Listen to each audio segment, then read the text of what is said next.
Next month marks the 10-year anniversary of the deadliest wildfire in modern history, the Yarnell Fire in Arizona. Granite Mountain 7. A hotshot crew is desperate with flames closing in. Their escape route has been cut off. As a last resort, they need to deploy their fire shelters, portable tent-like blankets designed to save your life when there's no other option. We are preparing a deployment site, and I'll give you a call when we are under the shelters.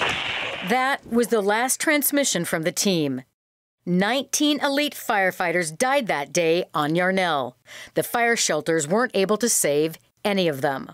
After that tragedy, the U.S. Forest Service, alongside scientists from NASA, spent 5 years trying to create a better shelter. They tested hundreds of different materials and combinations to try to make the design more survivable.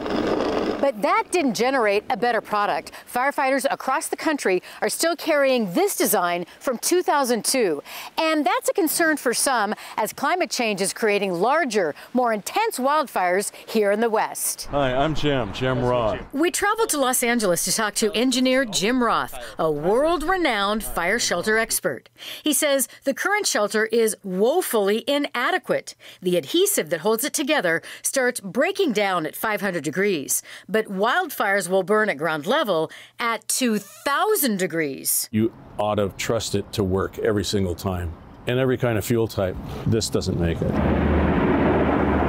Jim Roth got interested in shelters after this fire in Colorado nearly 30 years ago. In 1994, 14 smoke jumpers working on Storm King Mountain got trapped by fire. They were carrying the original fire shelter design from the 1960s and deployed them in a last-ditch effort to save their lives. None of the 14 made it out. One of the fallen was a 29-year-old smoke jumper from Idaho, known for loving a good laugh, adventure, and people. His name was Roger Roth, the little brother of Jim Roth.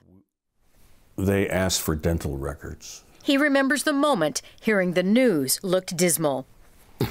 So, when you're asked to go to the local dentist and get all of his dental records, you know the news isn't going to be good.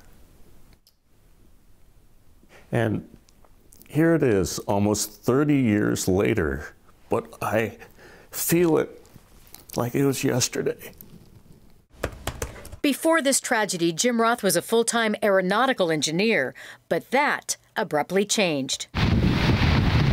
That's him in the field in the mid-90s. Just months after his brother's death, he started testing materials. Roth traveled the world gathering data with a completely altered life purpose: building a better shelter. How did you come to that decision?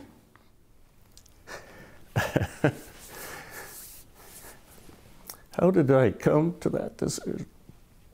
I was very, very just angry, just really angry with how could he be taken away at such a young age. I just thought, okay, show me, what do you want?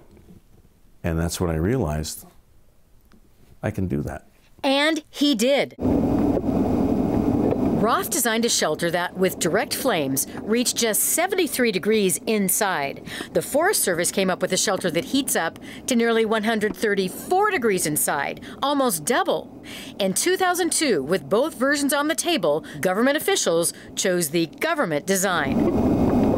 It ended up being a political decision, and they went with the Forest Service fire shelter design, which is still inadequate. It's not made to handle these environments that we see in wildfires. The Forest Service wouldn't conduct an interview, but in a statement said their shelter is lighter, easier to handle, and has a tougher outer shell, especially in windy conditions. The current shelter has saved lives. Since 2004, the Forest Service says 61 people have been saved, and shelters have prevented 114 injuries. Yes, they've saved some lives. Yes, I'm not arguing that. But why are we not having the best? Jason Ramos is a retired career smoke jumper from Winthrop. total crown fire. This is video Ramos shot on the job. For years, he's advocated for better survival gear. In 2016, he even wrote a book, Smoke Jumper, that was critical of the current shelter's capabilities. We want to be varsity. Why are you giving firefighters some JV gear? I love the United States, I love the fire service, but we are not where we should be. Back to Jim Roth's work, he says in 2023, the shelter he developed in the 90s is out of date. And you'd normally get into it. New materials mean there's got to be a redesign, and he's committed to making it happen. That's the only thing left in life that I have to do. And that's getting a fire shelter that's really going to save lives and work in every wildfire. I'm Susanna Frame. While we were researching that story about fire shelters, we came across another product that has saved many lives for firefighters. This one is called Fire Barrier Curtains. And now we're going to show you a story about a man who says he owes his life to that product.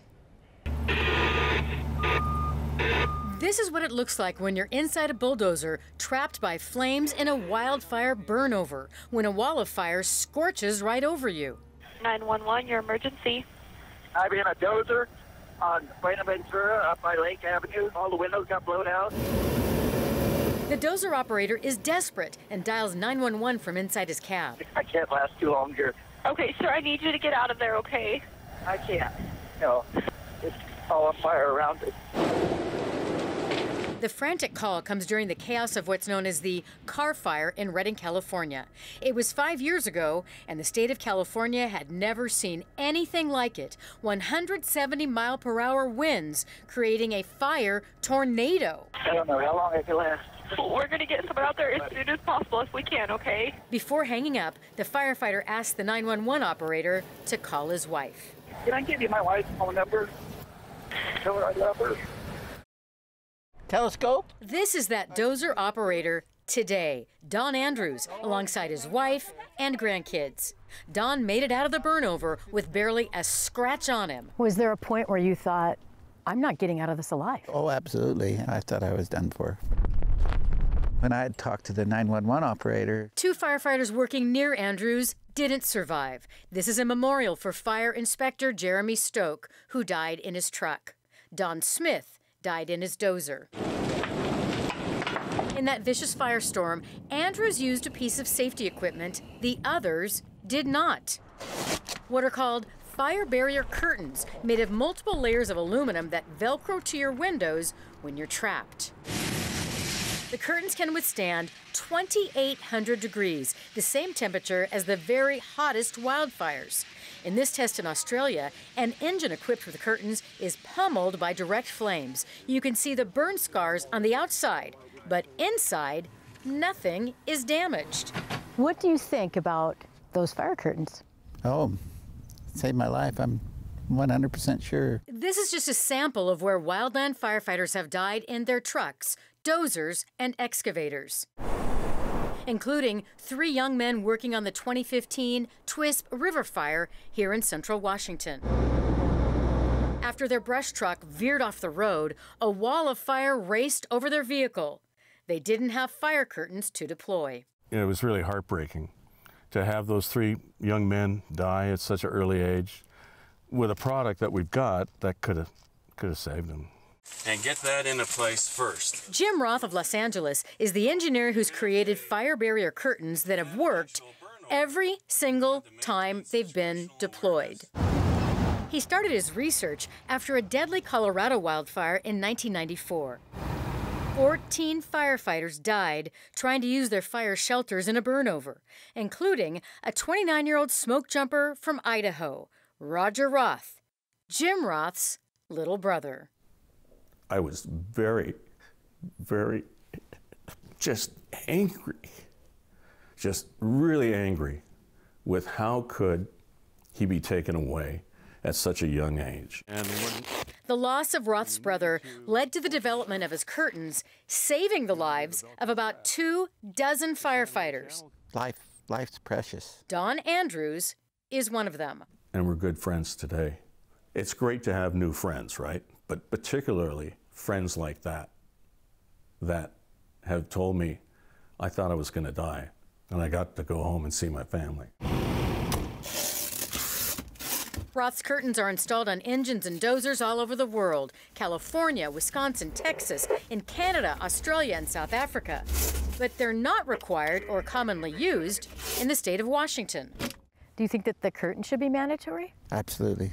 None of the rigs used by the State Department of Natural Resources has fire curtains installed. DNR wouldn't do an interview, but in a statement, officials said they could create a false sense of security and lead certain operators to proceed in unsafe conditions. I think it's crazy. I think it's just ludicrous. To a survivor like Don Andrews, battling a wildfire without curtains is an unnecessary gamble in an already treacherous profession. It'd be ludicrous to ever even show up on a fire without curtains. What are your people worth? Yeah, what are they worth? How easy is it going to be to replace them? But it only takes once to make you a believer. We're working on more stories about wildland firefighting and the dangers associated with it. We'll be bringing you those stories coming up later this summer. For now, I'm Susanna Frame.